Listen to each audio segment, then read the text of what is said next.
Como les comentaba, el modelo de 4 etapas se compone de la generación, distribución, elección modal y asignación, que viene a seguir esta secuencia racional económica con la que se generó este tipo de modelo, ¿no? O sea, primero es ver cómo se produce un viaje y cómo se atrae. Luego pensar, bueno, ese viaje que se produjo, ¿hacia cuál de los atractores va a ir? Tercero, ¿qué medio de transporte, qué modo, ¿no? va a utilizar para cumplir ese viaje de un lugar hacia el otro? Y por último, ¿cuál va a ser el recorrido que va a tomar? ¿Sí? Las preguntas que yo les contaba que significan, porque cada uno de estos submodelos viene a responder una pregunta, les diría que traten de ir por ese lado, porque hay un error de concepción de cada uno de estos términos bastante acentuado, se lo van a cruzar, ¿sí? Entonces no, porque distribución, y entonces la gente se marea con estos términos, yo iría hacia qué pregunta intenta responder, ¿sí? ¿Cómo se producen los viajes? ¿Sí? ¿Cuántos viajes se producen? ¿Cuántos viajes se traen? ¿Hacia cuál, de cada productor, hacia cuál atractor va a ir? ¿Qué modo de transporte va a elegir? ¿Y cuál va a ser la ruta que va a seguir? ¿Sí? Esas son las preguntas que viene a responder cada una de estas etapas. Como ven, el modelo en realidad son varios modelos en los cuales los insumos de uno se transforman en productos de ese submodelo y a su vez el producto del primer submodelo se transforma en insumo del segundo y así sucesivamente. Es una concatenación de procesos el modelo de 4 etapas. Entonces, usualmente lo van a conocer como submodelo de generación y a su vez ese submodelo de generación se va a componer de dos modelos, el modelo de producción y el modelo de atracción. Son como etapas de un proceso lógico matemático que se llama modelo de 4 etapas, pero no es un paquete, sino que son varios procesos en el medio que van unidos. Bien, bien, bien, bien. ¿Hay software de esto? Sí. Transcar, Visum, ¿sí? Lexo. Depende de qué tecnología lo vas a hacer, depende de qué tan complejo es tu modelo, ¿sí? Eh, si el Trasca del Visum son caros, estamos hablando de cerca de $3.500, $4.000 la licencia de uso de uno de esos paquetes y requiere una expertise bastante. Tenés que saber manejarlo muy bien, ¿no? Trabajan, no son incompatibles. ¿Cómo? Aviso. Visum, Transcard, Sí. son licencias pagas. Visum es alemán, es de TTV. Transcard es de. ¿Cómo se llama esto? Sale Caliper, es Caliper la marca. Bueno, es El Visum te da norteamericana. licencia por estudiante. El Visum. Sí, yo no sé si Visum, Visum, sí. Visum, el Visum. Visum, sí, he Sí, el visto Visum. licencia Sí, estudiantil. Está bueno, Sí, ese lo pero tengo. estamos hablando de microsimulación, Sí, es sí, otra sí, cosa. sí. El Visum yo no he visto licencia estudiantil, la verdad no sé, quizás en los últimos años sí. Igual uno debería meterse más en detalle. Más allá de eso, con software libre se pueden hacer un montón de cosas. Para lo que son información georreferenciada, cookies. De cookies tenés la letra Q, Quebec, Q, ¿no? ¿Qué hizo? KISS de Geographical Information System, Sistema de Información Georreferenciada. O sea, de hecho, todo lo que se habla con ese tipo de información se la llama información KISS. ¿Sí? Hay mucha información en la IDE de Argentina, que es IDE, República Argentina, que es una especie de repositorio general que fija pautas sobre la generación de información georreferenciada. Es un montón de repositorios ahí, fácil de manejar. Cookie se puede hacer procesamiento de esa info con otros software libres, como es el Postgres. Puedes trabajarla con R. si no, también soy libre. En fin, hay herramientas, hay herramientas. Lo único que te viene a ofrecer el Transcad y el Visum es todo un paquete llamado, contenido dentro de un mismo software, en el cual vos vas a trabajar todas estas etapas dentro de un mismo ambiente. Si no, vos podés seleccionar y decir, bueno, yo voy a hacer mi zonificación y mi red vial en GIS, la voy a procesar a través de R, y con esos resultados voy a armar su modelo, que incluye una parte, me la puedo sacar una mini tabla, si estoy queriendo hacer la tabla de clasificación cruzada, que es una parte que se hace para el submodelo de producción. La puedo trabajar en Excel, porque son volúmenes de datos que no necesariamente son tan grandes. El Excel tenés limitaciones, ¿viste? No podés trabajar con 5 millones de filas de datos porque tiene una limitación. El R sí te permite, pero lo tenés que programar y es intuitivo para quien no tiene experiencia en programación. Pero bueno, hay cosas que podés pasar de uno al otro y te lo vas armando vos usando como insumo lo que querés. Bien. Las preguntas que les comentaba. ¿Sí? Bien. Vamos a hablar de lo que es la producción. La producción depende fuertemente de las características de las personas, ¿no? Cómo esas personas generan viajes. Estamos todos de acuerdo que cada uno de nosotros que estamos en este aula tiene ciertas características que nos hacen particulares, ¿cierto? Dentro de esas características particulares tenemos cuestiones como el nivel educativo, el nivel socioeconómico en cuanto al nivel de ingreso.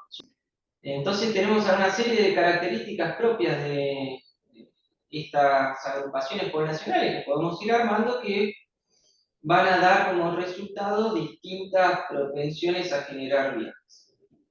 Unas personas que tengan un nivel socioeconómico muy bajo, en general van a desarrollar una actividad relativamente cercana a su nivel de vivienda, ¿sí? Gustavo lo que me decía, que esto es una ciencia social o es una ciencia económica. Como venís a hablar de modelo y al final de cuentas me estás contando más características y no estamos viendo números. Sí, ahora no estamos viendo números, yo digo que tiene una base matemática muy extensa, estamos viendo un pantallazo por arriba. El que quiera leer, le recomiendo. Juan de Dios Ortúzar, Kenneth Train. Son dos autores muy buenos sobre modelos de transporte. Ortúzar se paga, pero está escuchado hasta la médula por internet, así que se lo pueden bajar. Train no, el tipo todo lo que escribe lo hace por decir. ¿Train? Sí, como tren, es loco, así que el tipo se dedica a transporte llamándose así, pero bueno. ¿A qué se iba a dedicar? ¿Sí? Claro, es norteamericano. Él igual, principalmente, lo que hace es modelo de generación de valor extremo, y que es la base matemática para la elección modal. Hizo varios libros sobre ese tema, referido a transporte, aplicaciones a transporte. Bueno, entonces, como les decía, hay características de las personas que dan a la propensión de viaje, ¿no? Personas que quizás por su nivel socioeconómico, su contexto, características que podemos proponer, van a tener más propensión de viaje o no. Pero eso tampoco lo aclara del todo, porque suponete Gustavo, ¿no es cierto?, goza de una excelente salud, ¿sí? Entonces quizás su propensión de viaje de motivo laboral es muy alta, pero su propensión de viaje con motivos salud, no tanto, ¿no es cierto? En cambio yo, imaginamos que tengo menos salud, entonces quizás tendría más propensión de viaje, etc. El viaje no solamente es una característica intrínseca de la persona, sino que va a depender del motivo por el cual lo realiza. Y las características del viaje también van a cambiar. Por ejemplo, una persona que quizás de un nivel socioeconómico bajo, ¿sí? Va a elegir en un hospital, por más que tenga una excelente clínica privada al lado, ¿no? El tipo va a estar dispuesto a tolerar un viaje mucho más largo, motivo salud, que una persona de un nivel socioeconómico más alto, quizás va a un lugar que le quede más práctico. Estoy poniendo así. Lo estoy llevando a casos particulares cuando en realidad son cuestiones sociales, pero pónganse a pensar, a ver, les doy otro panorama.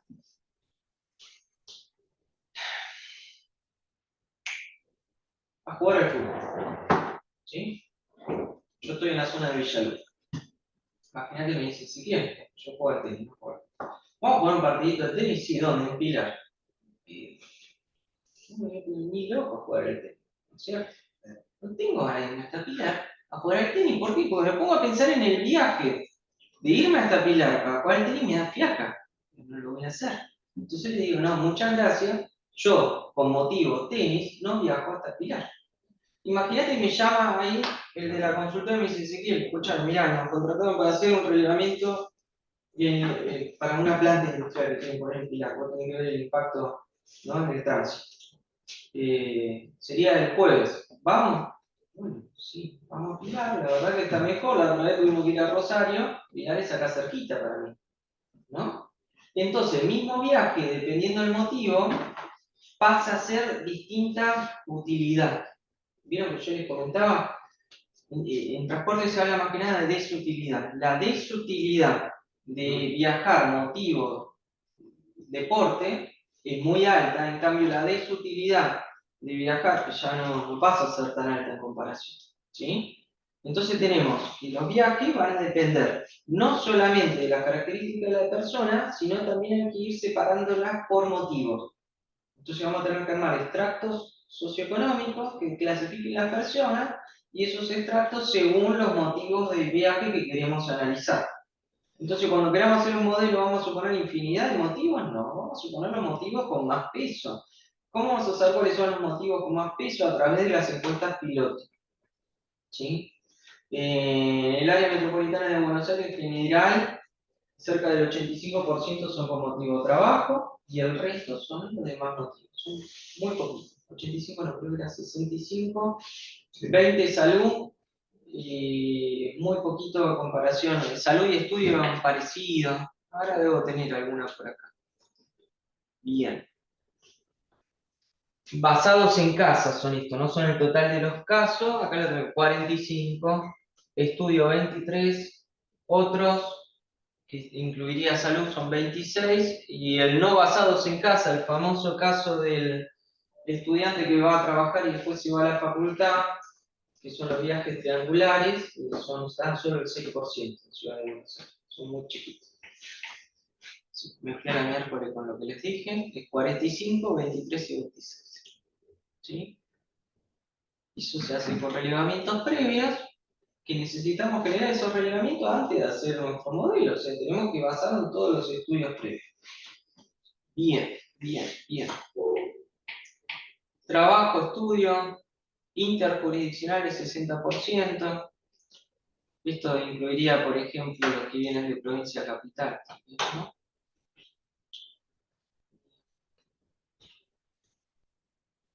Bien.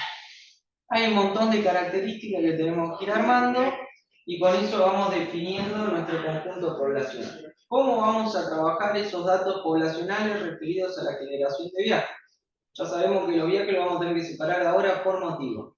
Así que cada una de estas cosas las vamos a separar por motivos, ¿sí? Si analizamos 4 motivos de viaje principales, hay que hacer 4 modelos de 4 etapas. Uno para cada motivo. Bien. La generación de viajes depende de las características de las personas, para cada motivo, como les comentaba. Vamos a hacer un modelo de producción de viajes para las personas y vamos a hacer un modelo de atracción de viajes, ¿sí? Para carga lo vamos a trabajar, se los comento al final, desacoplemos el aspecto de carga. La lógica de la modelización de carga es distinta que la de modelización de personas. Lo que estamos viendo hasta ahora en general, que veamos de acá en adelante, no acopla bien con planificación de cargas, ¿sí? Porque la lógica de carga es muy distinta. Vos en general querés minimizar costos, ¿no? Entonces estudiás, cuando vos vas a transportar algo de un lugar al otro, estudiás cadenas logísticas, evaluás costos y seleccionás la más eficiente. Entonces, si es la más rápida, no, depende.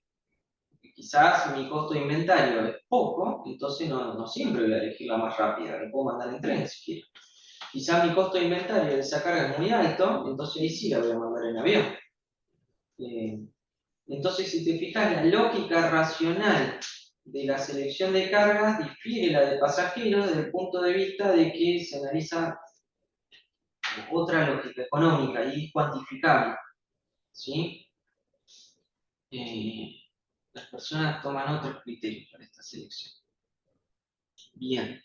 La producción va a depender de, bueno, el ingreso, va a depender de la cantidad de personas, en este caso el tamaño del lugar, va a depender de, por ejemplo, si tienen cuántos vehículos, qué facilidad para el acceso del automotor privado van a tener o no. La atracción va a depender de la cantidad de empleos. Como dijimos, hay motivos de estudio, no son necesariamente de trabajo, así que va a depender de las instituciones educativas, la matrícula escolar. Bueno, tenemos otro motivo de viaje, otro, donde dijimos puede entrar compras, puede entrar salud. Bueno, acá pondremos, si son hospitales, mediremos cantidad de camas en el hospital. Si estamos viendo otros, compras, en Estados Unidos el motivo de viaje y compras es muy alto, acá directamente es bajo en general, porque se hace mucha compra, estamos hablando de Ciudad de Buenos Aires, ¿no? De vuelo. En Ciudad de Buenos Aires se hace mucha compra de cercanía. En Estados Unidos vos te viajás 20 kilómetros al shopping. Eso acá no tiene peso, como para definirte un motivo de viaje extra. Bien. Con estos datos entre producción y atracción, generamos los submodelos. ¿Puede decir que ahí no esté recreación? Ahí no tiene sentido. Es que es muy poco a comparación. Okay. Por eso vos cuando seleccionás, pensá que lo que son los modelos estos vas a hacer todo este procesamiento para cada uno de los motivos que vas a poner. Si pones 5 motivos, son 5 procesamientos. Ahora lo que no te contesto depende de cada escenario temporal que querés plantear. Hora pico mañana, hora pico al almuerzo, hora pico al retorno, a las 6 de la tarde. Entonces son 5 por 3, son 15 modelos que tenés que armar. Y después esto se va desacoplando más todavía. Así que cuanto más escenarios querés plantear, se te transforma en algo gigante. Por eso pasan a lo más representativo. Modelo de producción de viajes. El submodelo de producción de viajes se basa en la tasa de generación de viajes. La tasa de generación de viajes es una tabla de clasificación cruzada. ¿Tengo alguna tabla acá? Una tabla de clasificación cruzada, no sé un poco. Nosotros para cada zona dijimos que íbamos a tener características poblacionales.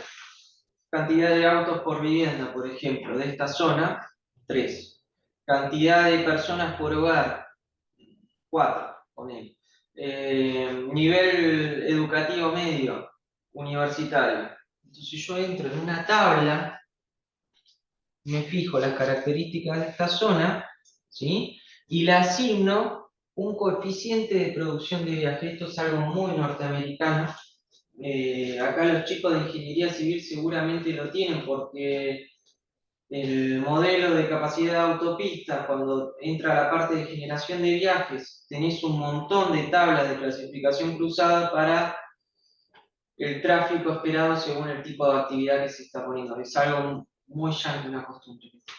¿Cómo se generan estos coeficientes? ¿Cómo se generan estos coeficientes? A través de información, ¿sí? Vos sabés que aproximadamente con los datos de las modos, según estas características poblacionales, la cantidad de viajes que generaron el día anterior. Entonces podés ir calibrando cada uno de estos coeficientes, ¿sí? ¿Cómo se hace esa técnica estadística para la calibración de esos coeficientes y verificar efectivamente si tienen validez estadística con los datos que vos tenés, esos coeficientes o no? Es para ahondar un montón. Tenemos que empezar a charlar de estadística. Tenemos la prueba del chi cuadrado, que es una prueba estadística que se usa para esto. Así que bueno, hay todo un proceso que definís estos coeficientes. Una vez que los tenés, dependiendo de las características de la zona, le asignás un coeficiente de generación de viaje. ¿Sí? Y esos coeficientes dependen por motivo. Bien, bien. Con esos coeficientes, la cantidad de personas que están incluidas en esa zona, sabes la cantidad de viaje que se produce. Vas a la tabla y armás un vector donde cada zona me da los valores de producción. Entonces se genera, con la tabla de clasificación cruzada, el vector producción de viajes. Motivo trabajo, el vector producción de viajes, motivo salud, motivo educación o los motivos que vos le hayas puesto. ¿Sí? Entonces vas a tener una serie de vectores producción. Van a tener tantas ítems esos vectores dependiendo de la cantidad de zonas que vos tengas. El submodelo de atracción en general se utiliza una matriz de regresión múltiple, una regresión múltiple. Es otra prueba estadística donde dependiendo algunos parámetros que tenga la zona, vos vas a poder generar una recta imaginaria. En realidad es algo que tiene varias dimensiones en el espacio, donde el valor que tome esa aproximación te va a decir la cantidad de viajes que se atrajo, ¿no? O sea, generas una regresión lineal múltiple para una zona que depende de los metros cuadrados de uso comercial, los metros cuadrados de uso industrial, la cantidad de matrícula escolar, la cantidad de tanto, y lo pones, ¿sí? Tomás todas las zonas con todos esos datos, vas calibrando con los datos de la moda, de la cantidad de viajes que fueron hacia ahí, armás la regresión lineal múltiple, entonces en todas las zonas le ponés cuántos son los valores de atracción esperados para cada una de las zonas, con esa misma regresión. Es un método mucho más rudimentario que la tabla de clasificación cruzada. ¿Por qué? Porque en general los datos de atracción de viajes son menos precisos que los datos de producción de viajes. Eso es una característica de la información censal que hay. Si vos tuvieses a una ciudad que tiene un excelentísimo censo económico, excelentísimo, vamos a decir, bueno, Ezequiel, pero todas las tiqueteadoras, por ejemplo, vos sabés las actividades, sí, no, pero la dirección fiscal no tiene nada que ver con la locación comercial, donde efectivamente, entonces tenés datos de facturación que son un quilombo. Bien. Entonces vamos a tener vector producción, vector atracción, ¿sí? Producción, hay una terminología que podríamos entrar, porque hasta ahora dijimos que producción iba a ser donde inicia el viaje y la atracción iba a ser quien llamaba el viaje. Eso no siempre es así. No siempre es así, porque yo puedo ir de la casa al trabajo y del trabajo puedo ir a hacer compras.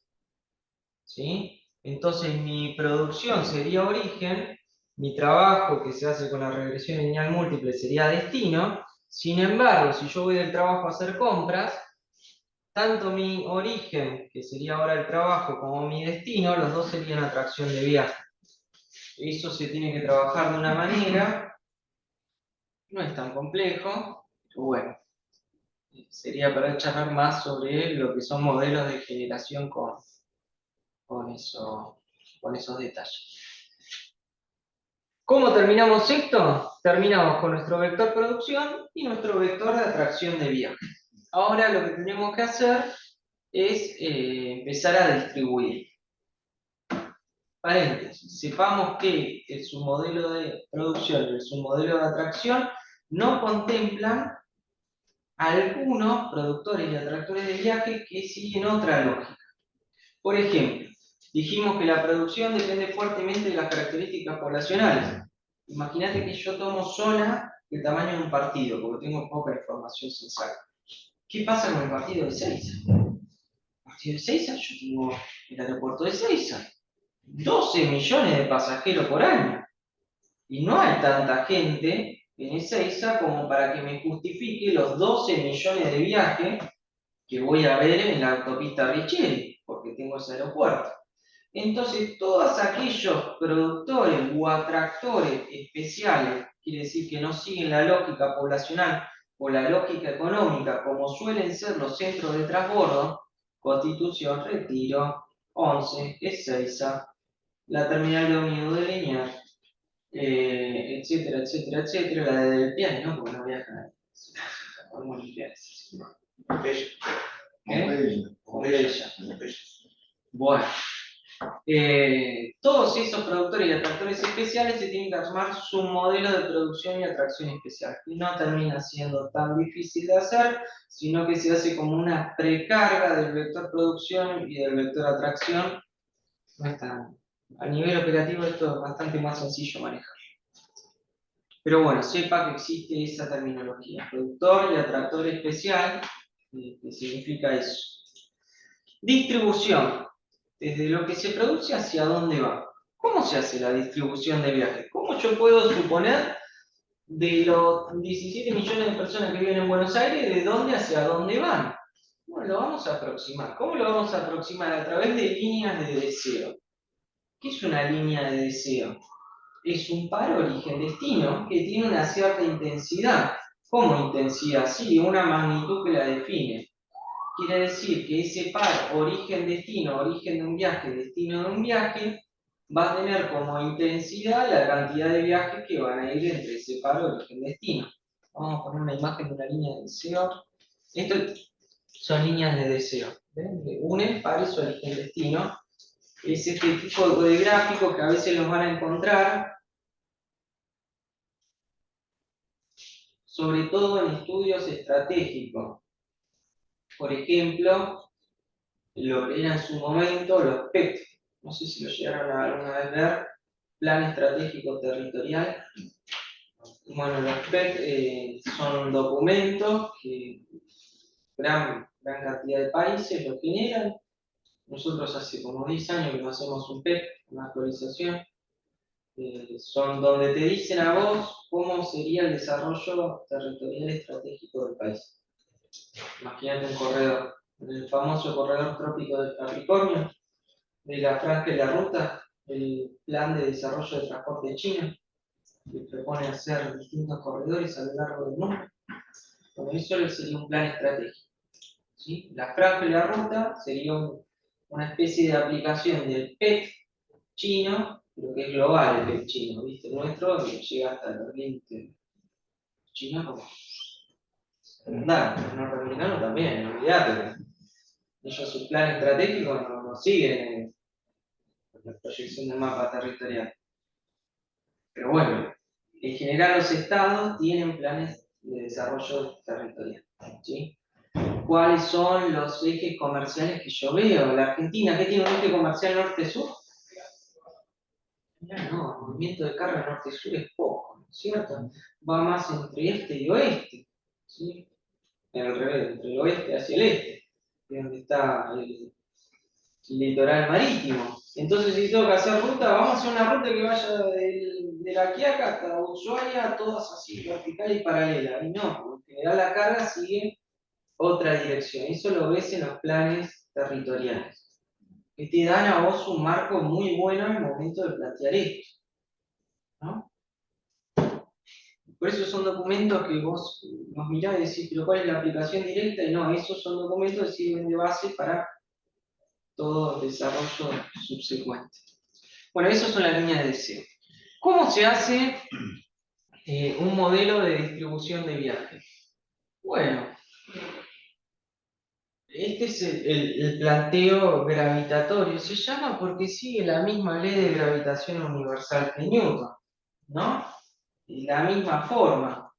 Y la ley de gravitación universal de Newton lo que te decía es que la fuerza gravitatoria, la atracción gravitatoria, que tanto se quieren acercar dos cuerpos, parecido como cuando vos querés de un origen hacia un destino, que tanto queremos que se acerquen, va a depender de la magnitud de producción, de ganas de hacer viajes, la magnitud de atraer viajes, ¿sí? Pero van a estar divididos por algo que les resulte molesto para el viaje. ¿Qué es lo más molesto para un viaje hasta ahora? Que te quede lejos, ¿no? Pero yo les puse el ejemplo de Pilar, que queda lejos de Villaluro. En cambio me llaman mi mismo amigo me dice, no, ¿sabés qué? Mejor vamos a Villa Santa Rita, vamos a jugar ahí, que conseguí cancha. Y yo digo, sí, va, ¿cómo no? Me queda a 10 minutos de casa. Entonces, esta misma producción y esa misma atracción de viaje, cuando la distancia es menor, es más fácil que se unan. Entonces, magnitud de producción del vector de producción, magnitud de atracción del vector de atracción, distancia entre ese par, que la puedo tomar distancia sobre la red vial, o la puedo tomar como distancia aérea, dependiendo qué es lo que estoy queriendo ver con el nivel de detalle. Un modelo más bien sólido, esta distancia la tomaría sobre la red vial y le cargaría el nivel de saturación según la hora. Bueno, y con este parámetro que es un parámetro de calibración, ¿sí? Que vos vas seteando ese parámetro para ver que te quede más o menos parecido con el nivel de distribución de viajes que mediste con el módulo, con la encuesta domiciliaria. Este es un modelo muy rudimentario, muy rudimentario. Es un modelo que tan solo lo que sirve es para reflejar estos aspectos de que tenemos aspectos que contribuyen a que un viaje se vaya hacia ese par origen-destino y hay aspectos que juegan en contra. En la realidad nosotros no vamos a trabajar, bueno, sí, producción y atracción lo vamos a tomar, porque son intensidades de generación de viaje, pero no vamos a hablar de distancias, sino que vamos a hablar de un parámetro que se llama desutilidad del viaje. La desutilidad del viaje compone otros aspectos además de la distancia. ¿Tiene la distancia? Sí, seguro, la distancia con el nivel de carga, con la saturación que haya en ese rango horario, sí. Tiene la tarifa, imagínate si yo para ir hacia allá tengo que pagar peajes muy caros, tampoco voy a querer hacerlo. Tiene los tiempos de acceso, tiene los tiempos de transbordo, imagínate si voy en vehículo de transporte público, tiene la frecuencia, tiene el nivel de confort, tiene un montón de características. Acá se pone algo que es la desutilidad. Y de hecho la formulación matemática no tiene la forma de este cociente, sino que está elevado a una potencia. Está elevado a una potencia, esta es solamente de forma exponencial, este es un funcional que está elevado con dos coeficientes de calibración, la función de desutilidad. Así que en general tiene otra forma matemáticamente. Pero está bueno la forma gravitatoria porque te permite a vos entender. ¿Se puede hacer un submodelo de distribución con una función gravitatoria? Sí. ¿Lo vas a poder hacer? ¿Va a ser preciso? No. Va a ser más bien un desarrollo académico con el cual vos vas a empezar a trabajar con modelos. Lo primero que te hacen son planteos de tipo gravitacional para que entiendas cuáles son los aspectos. Al momento de aplicarlo ya matemáticamente en un estudio, vas a elegir otros funcionales. A través de ese vector producción, ese vector atracción, cuando nosotros lo pasamos por el submodelo de distribución, antes teníamos una columna de producción, otra columna de atracción, y cuánto va entre cada zona de producción y cada zona de atracción me genera un valor. Si yo eso lo hago para todos, voy a obtener una matriz, un arreglo cuadrado. ¿De dimensión? ¿Qué dimensión va a tener? Cantidad de zonas, producción, cantidad de zonas, atracción. Así que imagínate vos, si elegimos hacer 2000 zonas, 5 motivos de viaje, 3 rangos temporales, cada uno de estos cómputos son 2000 por 2000, por las 5 zonas, por los 3 escenarios temporales. Entonces, generó algo, o sea, el cálculo es divergente totalmente. Cuanto más complejidad le querés poner, crece geométricamente, hasta el punto de tornarse inmanejable. O sea, por eso el nivel de precisión del modelo es complejo ir haciéndolo cada vez más preciso. Líneas de deseo, esto a nivel de cargas, esto es a nivel de los viajes en subte. Acá tenemos una red que es viejísimo este mapa, porque le falta la H, ¿no? Tengo la C. Y incluso le falta la E que llegue hasta... Claro. Acá vemos cuáles son las líneas de deseo de los viajes en subte. Que ojo con este mapa, porque es tramposísimo. Porque vos mirás esto, ¿qué estás viendo? ¿A dónde van los viajes de subte?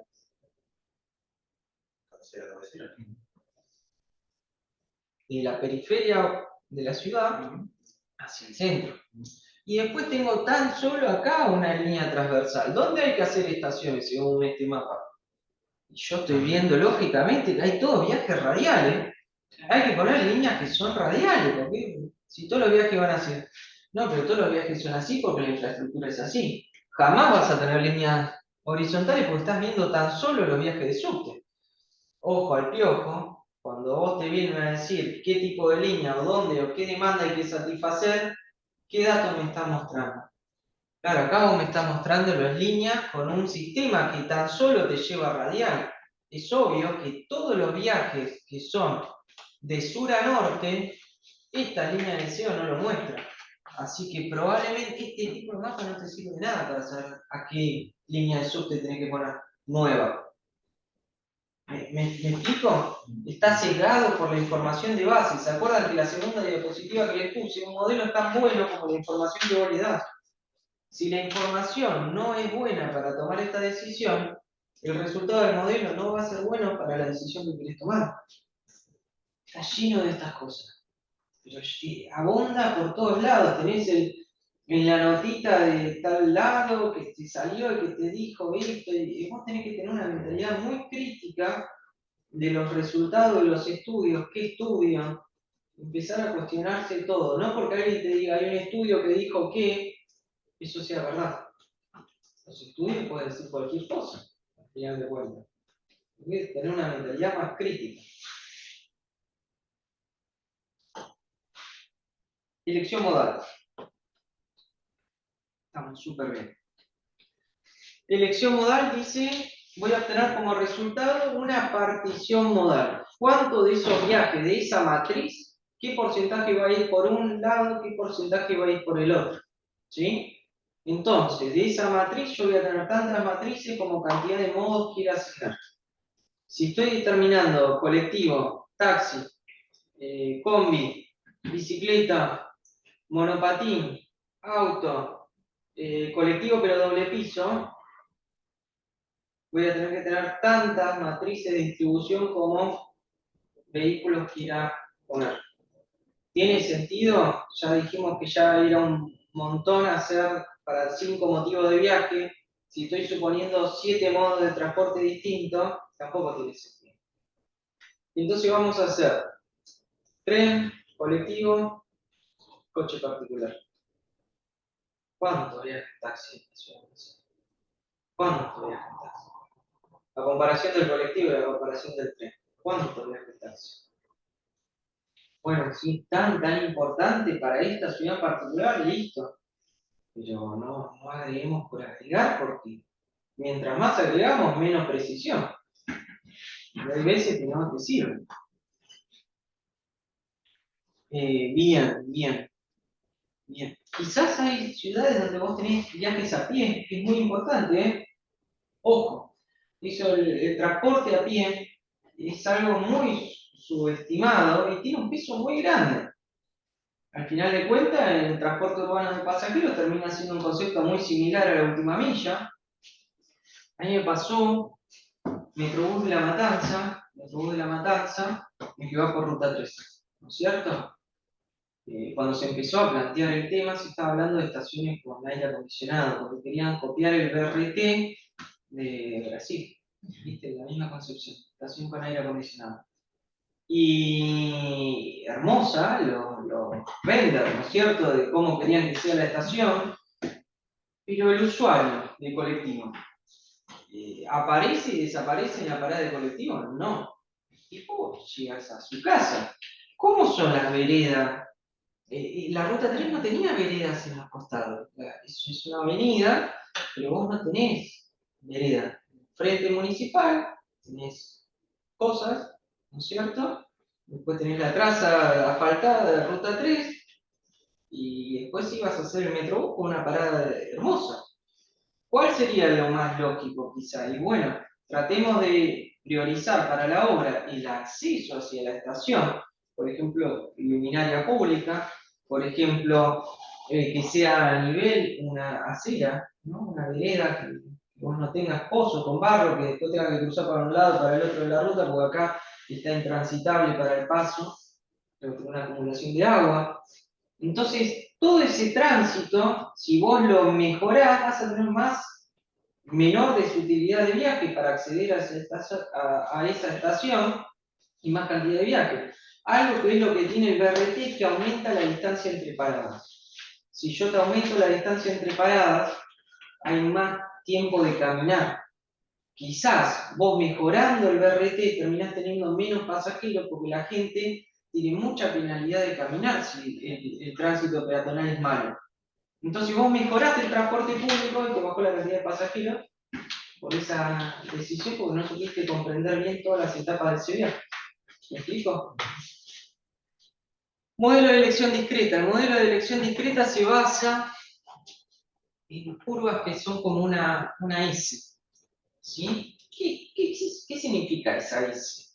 Quiere decir, yo voy viendo la probabilidad de realizar un viaje con ese modo, qué tan probable es que yo me tome el colectivo, a medida que voy cambiando la desutilidad del viaje.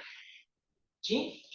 Imagínate que yo vine acá desde mi casa con el auto, ¿no? Imagínate que vos decís, bueno, yo estoy con el coche porque elegí a ver si podía venir en colectivo, si podía venir en subte. En tren no, porque no tenés tren. Imagínate que colectivo y subte son los dos modos en competencia acá, ¿no? Para mí. Entonces elegí venir en colectivo en auto porque dije, no, porque la verdad que quiero llegar rápido hoy. Quiero llegar rápido porque el tiempo para mí va a tener un peso importantísimo. Entonces, para la desutilidad actual, donde el tiempo del colectivo era muy alto, ¿sí? La probabilidad de viaje que yo hiciera esto me daba muy baja. ¿Sí?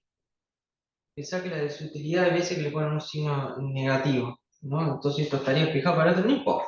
Mucha desutilidad estamos por acá. ¿Sí? A medida que yo voy reduciendo, imagínate que me dice, no, ¿sabés qué? Voy a poner un servicio rápido de colectivo que pase por la puerta de tu casa. Entonces ahora la desutilidad bajó, la probabilidad de que yo hubiese venido en colectivo para acá sería más alta. Esa es la lógica. Esta forma que es ausada, ¿no? De la curva S, no siempre es así, hasta puede tomar la forma de escalón unitario, ¿no? O sea, sería el caso más extremo, donde hubiese un límite muy marcado, donde yo voy o no voy, pero pasa o no pasa, no sé, si tardo 14 minutos y medio, no voy, si tardo 15 minutos, sí voy. Digo, si tardo 15 minutos no voy, 14 minutos y medio sí voy, ¿no? Sería un caso, en este caso, más general, uno tiene un cierto margen de tendencia hacia pasar un modo hacia el otro, por eso no está marcado, ¿no? Aparte refleja el comportamiento de una población, no de una persona. Bien. La forma de modelarlo se modela a través de árboles de decisión, donde nosotros tenemos el viaje y los distintos modos. La formulación en este caso es una formulación logic, tenés otras formulaciones que son del tipo binomial, hay otras formulaciones, la logic es la más utilizada, pero hay otras formulaciones, y lo que terminás aproximando de esta manera, por un lado es la función de desutilidad, la terminás aproximando acá, y por el otro lado terminás aproximando la partición modal. Paso. Tenemos que hablar un montón de esto. La elección.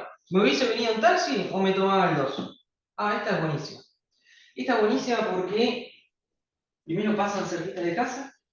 Segundo, tienen los colores. Ahora vamos a ver. El colectivo 2 y el colectivo 1, uno es azul y el otro es rojo. Y hay un paper que escribió el que desarrolló este método, que es la paradoja del colectivo rojo y el colectivo azul. ¿Sí? Que sepan que existe esto, es interesante. Voy a hacer un modelo de elección modal entre el taxi y el colectivo. Entonces voy a suponer una vía donde viene un taxi y viene un colectivo, en este caso el 2, que es de color rojo. ¿Sí? Imagínate que al usuario, yo armé el modelo y me da que la mitad de la gente se va a tomar taxi y la mitad de la gente se va a tomar el colectivo. ¿Sí? 50-50. La probabilidad de que uno se tome te da un medio, 0.5. Ahora imagínate que en esa misma línea le ofrezco que se puede tomar el 2 o se puede tomar el 1. Lo cual es cierto, comparten parte de la traza el colectivo 2 y el colectivo 1 por Rivadavia. Entonces ahora, ¿cuántas ofertas tengo? 3. Si seguimos el razonamiento de Logic, me va a decir que cada uno, a menos que haya cambiado la función de su utilidad, imagínate que el taxi es el mismo taxi que antes, el colectivo 2 sigue siendo igual, y el 1 y el 2 son igual de buenos. Entonces me va a dar que la probabilidad es un tercio de cada uno. Por ende, por el hecho de que existiese el colectivo 1, viajaría más gente en colectivo que en taxi, lo cual no tiene lógica. Esa es la paradoja del colectivo rojo y del colectivo azul. Mientras más oferta de modos de transporte, la formulación Logic te va a ir licuando la probabilidad de elección, lo cual no es cierto. No es cierto. Hay que trabajarla. Eso es una falacia. ¿Sí? ¿Cómo se trabaja? A través del modelo jerárquico. Entonces vos empezás a trabajar con categorías. ¿Cómo sabes cuándo tenés que hacer una categoría y cuándo no? Con una prueba estadística de selección de modelos. ¿Sí? Tenemos para hablar 4 clases sobre cómo se selecciona un modelo de elección discreta, si es mejor un jerárquico o es mejor un multinomial, dependiendo de cada caso, hay para hablar un montón. Lo que sí sepan ustedes es que existen modelos de elección discreta que no siempre son los adecuados. No siempre lo que te dice, si vos no lo armás bien, no sabés jerarquizar el modelo, te puedo decir cualquier cosa. O sea, cuando se metan con este tema, sepan que no solamente hay que ver los resultados, tenés que ver todas las validaciones del modelo. Acá tenés que conocerlo. Y hay mucho de esto también dando vuelta, en general. Nada, si trabajo con estos temas, sepan que no se pueden hacer modelos de elección con un montón de escenarios, no podés poner en un mismo modelo la bici, el coche, el peatón, el micro, la combi, el servicio de remis. No es magia lo que hacen estas cosas, hay que hacerlas primero con una consultora con experiencia, segundo que sin saber leer y saber qué es lo que queremos.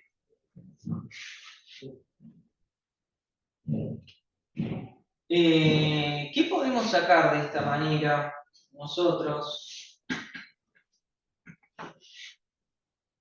¿Qué resultado nos puede dar?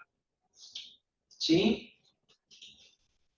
Bueno, hay algo muy interesante que podemos hallar nosotros, que es plantear cuál sería el área para una determinada desutilidad de un viaje, ¿sí? Y superponerla con distintas ofertas de transporte, esa desutilidad de viajes. Por ejemplo,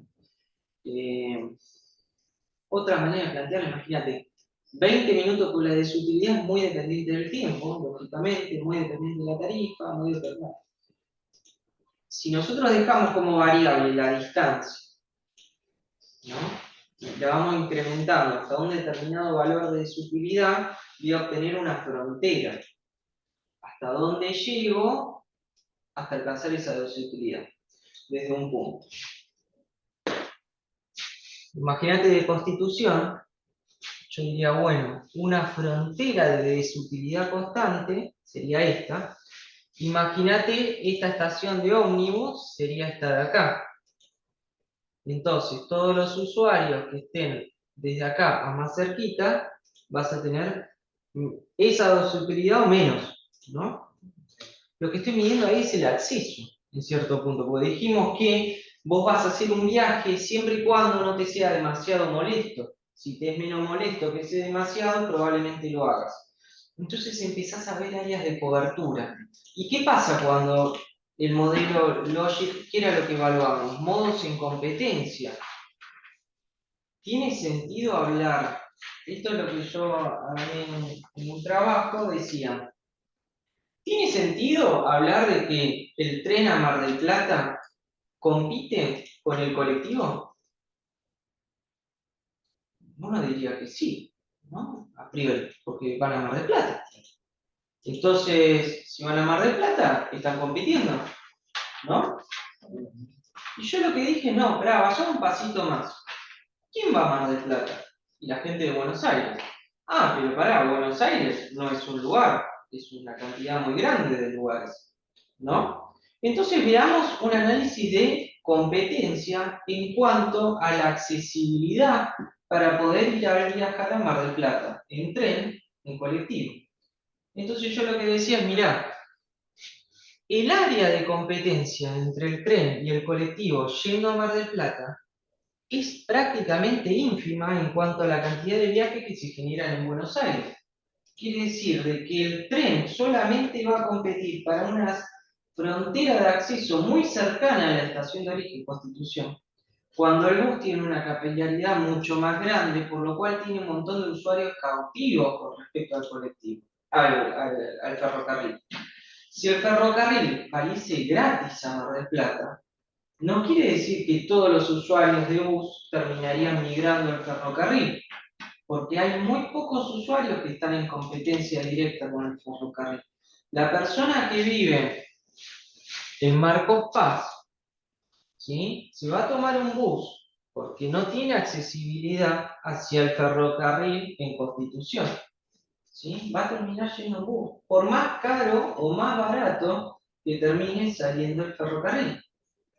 Eso en realidad tiene bastante peso, porque al momento vos de argumentar para con un... Entonces eso es interesante, porque si vos te vas a poner como cámara de bus a discutirte de que si están haciendo mejora o si están cobrando, subsidiando el ferrocarril a Mar del Plata, la verdad que el mercado, el market share que vas a perder es un puchito.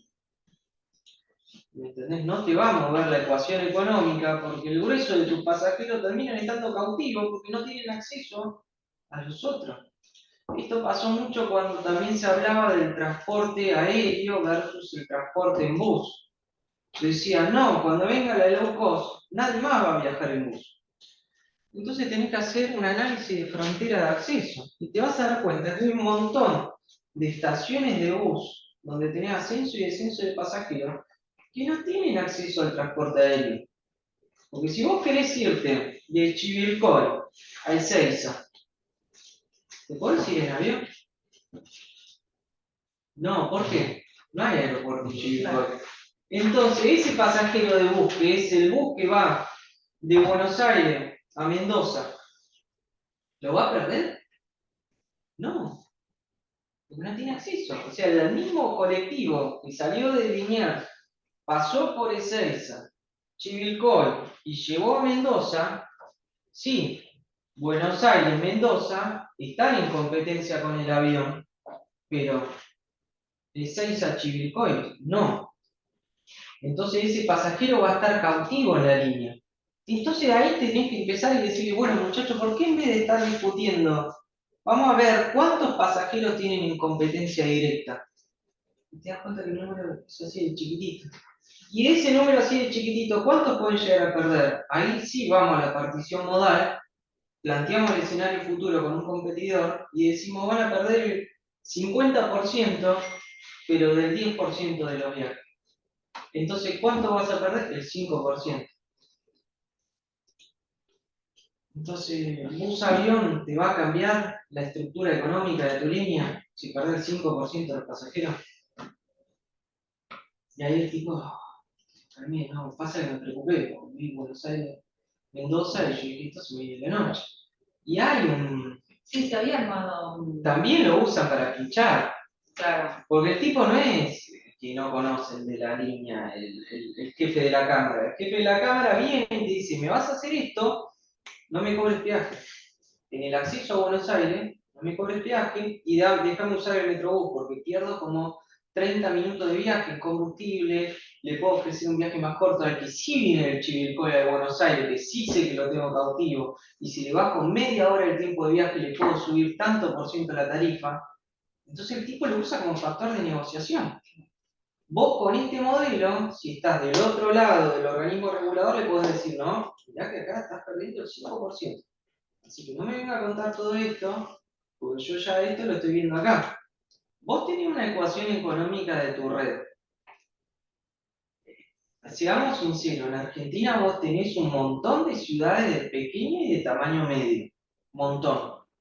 Que las tenés que proveer con servicios de transporte.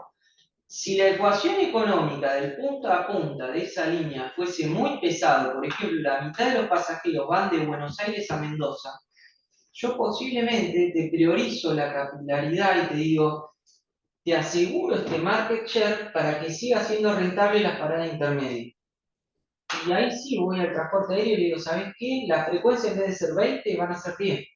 Porque yo necesito un tráfico mínimo que me asegure que sea saludablemente, o sea, la salud económica de la línea que me está abasteciendo 50 pueblos en el medio. Vos tenés que pensar el transporte como un todo, que es el rol de la pata del regulador. La concesión aeroportuaria. Tenemos un montón de aeropuertos, son 53 aeropuertos en el sistema troncal del país, de los cuales vas a tener 2 rentables. ¿Vos te pensás que el régimen de concesiones va a venir un concesionario y te va a decir, "Ah, yo quiero los 53"? No, te va a decir, yo quiero estos 2. El resto no me interesa. ¿Y vos qué vas a hacer como organismo regulador? Yo te doy estos 2, solo si me cubrís 51 más. Pero los 51, yo te doy 2, pero los 51 te ocupás. ¿Me entendés? Si no, las líneas aéreas también hacen lo mismo. Sí, vamos al otorgamiento de rutas aéreas. Sí, yo quiero Buenos Aires-Córdoba, operar Buenos Aires-Córdoba. Mejora, oferta, mejor competencia, oferta de tarifa. Yo te doy Buenos Aires-Córdoba, pero haceme Córdoba-Catamarca. No, no quiero Córdoba-Catamarca, yo quiero Buenos Aires-Córdoba, pero volar Córdoba-Catamarca. Si no, no te doy Buenos Aires-Córdoba. Porque lo que estoy buscando es que Catamarca lleguen aviones, porque yo soy el que tiene que regular esto, yo estoy buscando que haya acceso, así que si querés te agarrás esto. ¿No? Eso de todo seguiríamos vendiendo vela. En general, no digo que esté mal, no digo que esté bien, digo que los argumentos sencillos pocas veces aplican en transporte, porque suelen ser problemas complejos. Y las respuestas suelen ser complejas. Y como son problemas con muchas variables, la respuesta suele tener muchas variables. Entonces, la relación causa-consecuencia directa, si subís la tarifa, bajan los pasajes. No, no es así. Mirá lo que pasa acá. ¿Qué pasa si yo subo la tarifa de bus? Voy a tener una inercia en la venta de pasajes, en la cual la gente va a terminar pagando más. Porque no tiene otra forma de hacerlo. Va a pagar más hasta tanto se le imposibilite el viajar, porque la necesidad de viajar estaba. ¿Me entendés? No existe ese. Tenés una inercia. Le vas sacando el excedente al consumidor, se llama. De hecho, este trabajo, aparte de hacer en este enfoque de la demanda cautiva, yo me fijaba en tratar de aproximar el excedente del consumidor del peaje en la ruta 2. ¿Hasta cuánto la gente estaría dispuesta a pagar un peaje al límite de no viajo más ahí? ¿Me entendés? Estoy planteando el caso extremo. Entonces, lo que veía, ¿cuál es el porcentaje de apropiación de excedente del consumidor al cual uno puede llegar? ¿Hasta cuánta plata le puedo sacar yo a un usuario de peaje? Hasta el punto que el tipo diga, bueno, no viajo, porque me está afanando prácticamente. Y te da un número sideral. ¿Me entendés? Entonces ahí tenés un excedente del consumidor también. No digo que haya que subir el peaje, digo que al momento de vos modelar algo, son parte de las herramientas. Elección modal se usa para estimar excedentes de consumidores. Se usa también para cuando venden alfajores, sacar el excedente del consumidor, que es hasta cuánto la gente estaría dispuesto a pagar por tu alfajor. O sea, tiene muchas aplicaciones estos métodos. Son interesantes. Bien, asignación. Asignación, hay un montón de formas de hacer esto. Matemáticamente son muy complejos. El Google Maps tiene modelos de asignación. Cuando vos le decís que ir de un lugar al otro y te marca la ruta, te está asignando en base a la desutilidad en tiempo real de esa ruta. ¿sí? Te mide el tiempo, te mide la distancia, te selecciona una ruta mínima. Hay un montón de técnicas para esto. Hoy en día es interesante el hecho de cómo el GPS empezó a hacer que pierdan peso las técnicas más sofisticadas de antes. ¿Por qué? Las técnicas más sofisticadas o las técnicas probabilísticas, estocásticas que se usaban para este tipo de modelos partían de la premisa de decir, el usuario no conoce la totalidad de la información del sistema, por lo cual no va a poder tomar una elección racional. ¿Qué quiere decir? Vamos de Buenos Aires a Mar del Plata. Yo puedo ir por ruta 2, puedo desviarme por la 11, o puedo irme por ruta 3 y después bajar. O me puedo ir hasta Mendoza y de Mendoza a Mar del Plata. También lo puedo hacer, la conexión.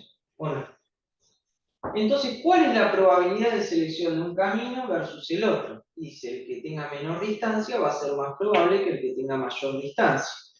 Si asignamos por distancia, el que se va a Mendoza y vuelve a Mar del Plata, ya la probabilidad sería 4 decimales para abajo, queda casi descartada. Entonces tú vas acercando por distancia. Pero la verdad es que no todos los usuarios van a saber esa información con exactitud. Hay veces que vos no tenés cómo medirla y hay distancias que son muy parecidas. Entonces la asigna hasta ahí por la distancia. ¿Sí? Hoy día con el GPS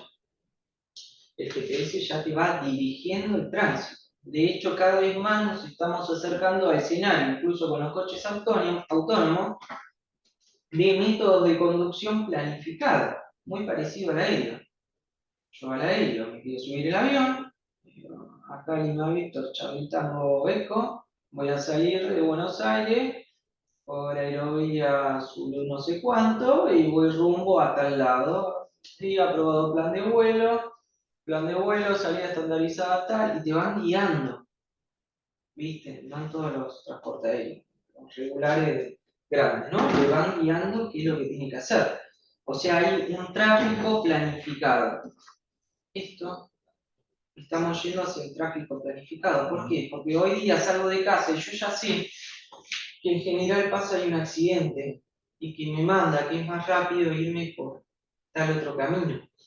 Eso los modelos anteriores partían de una premisa distinta, así que hay un punto de inflexión con los modelos de asignación de viaje. Bien, bien.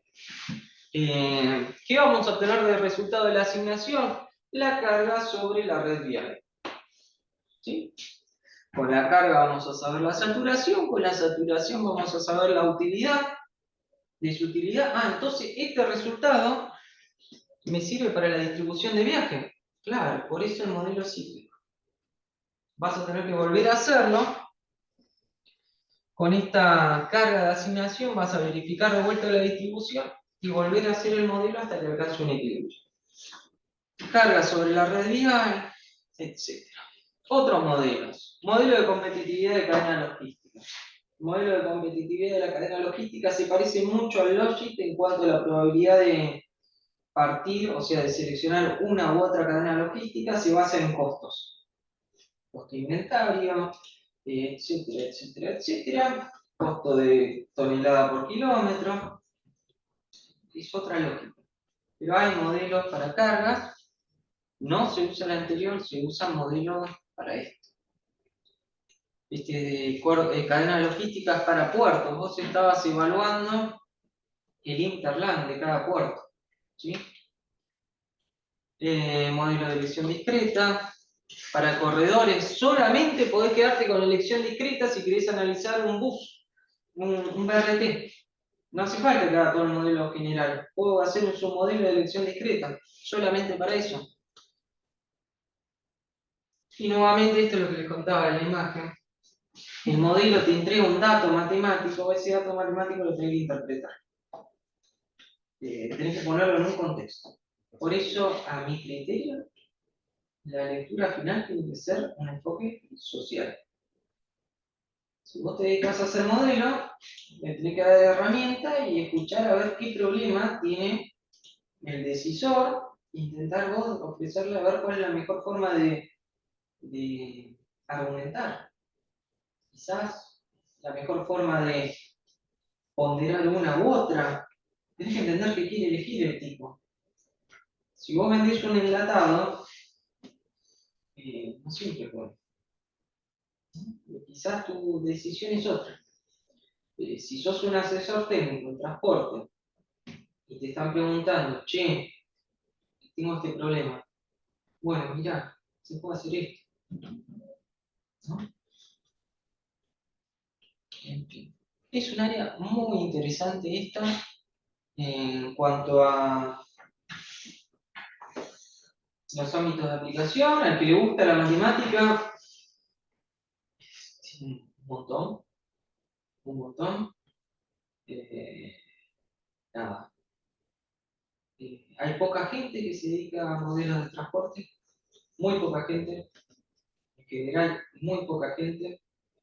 Dentro de esa poca gente, hay poca gente que conozca realmente bien de qué se trata el tema. Yo no me incluyo, ¿eh? Yo creo que de elección discreta, la verdad que por lo menos siento que puedo discutir bastante.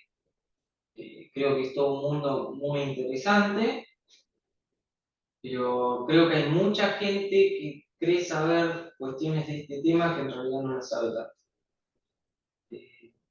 Así que hay que estar muy atento cuando uno ve estudios. Nada, la crítica sana, el debate, no cuestiones dogmáticas. Piensen que, ya les digo, es un problema donde entran en juego tantas variables, que hay veces que tenéis muchas respuestas adecuadas para una misma pregunta, y depende, viste, quizás son cuestiones de intensidades, no de que esté bien o mal. Quizás esto está más bien para este caso y menos bien para este otro caso. Claro, el enfoque que le vayan dando. ¿No? Claro, porque vos me decís, por ejemplo, qué sé yo ya les digo, cuestiones tarifarias ameritan un modelo muy complicado. Entonces, si vamos a discutir tarifas, vos me decís, escúchame, si vos le cobras muchas tarifas al transporte para carga, va a haber menos carga porque el costo logístico es mayor.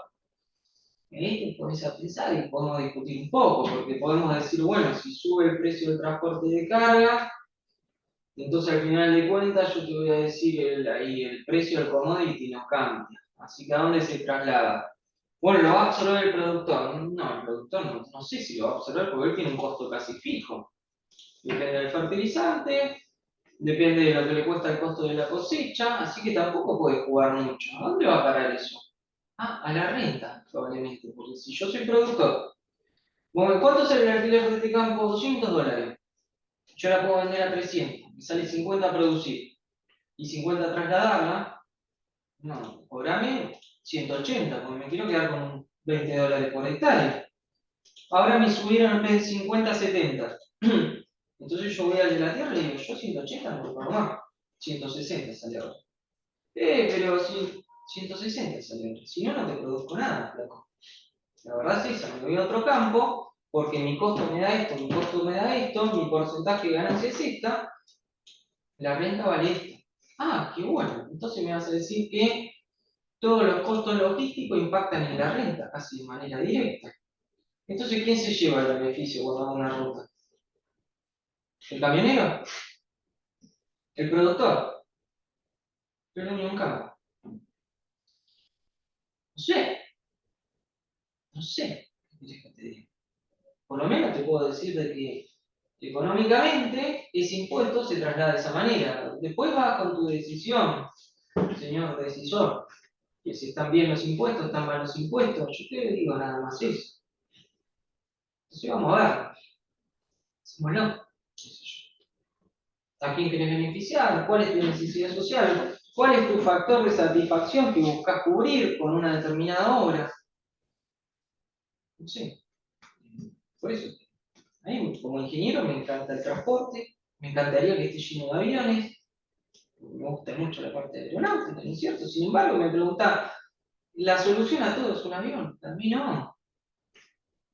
No. Recién te decía, Buenos Aires-Mendoza en avión, si me vas a dejar 50 ciudades intermedias sin acceso, y yo te digo que no. No sé, el día de mañana me contratan de ministro de Transporte, ingeniero aeronáutico. Me dice, hace esto, así vuelan 3 aviones más, y yo te digo que no. Priorizo el bus, priorizo la conectividad.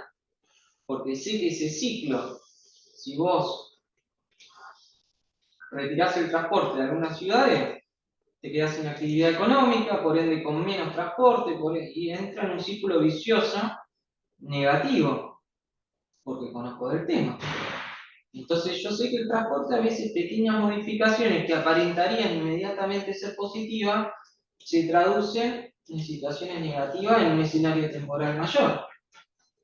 No todo lo positivo termina siendo bueno después.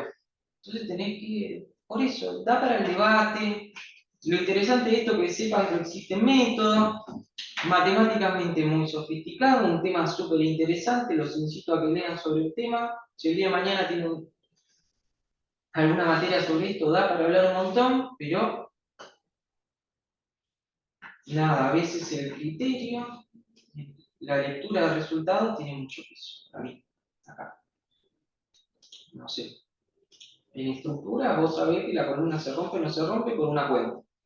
Acá no. Un argumento más. ¿Sí? Eso. Lo que vamos a ver hoy es cómo se compone el sistema aéreo acá, nacional, ¿no? De Argentina.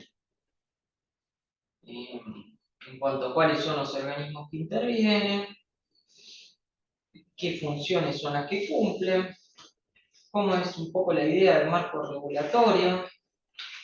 Esto da para un montón más, ¿cierto? Tenés el tema aeroportuario y tenés que ir a ver cómo funcionan los aeropuertos. Tenés el tema de líneas aéreas, tenés que ir a ver cómo funciona una línea aérea. Tenés el tema de organismos de regulación, tenemos que ir a ver eso, ¿no? Acá lo que vamos a ver es un pantallazo más bien general. De hecho, no vamos a hablar de seguridad operacional, porque eso sería otro enfoque que es una partecita. En general, la aviación se separa en 8 grupos. El grupo al cual yo pertenezco es el grupo AIG, que es la parte de accidentes, de seguridad operacional, así que es un octavo de la aviación, muy chiquitito. Y ya, sin embargo, es un tema extremadamente amplio.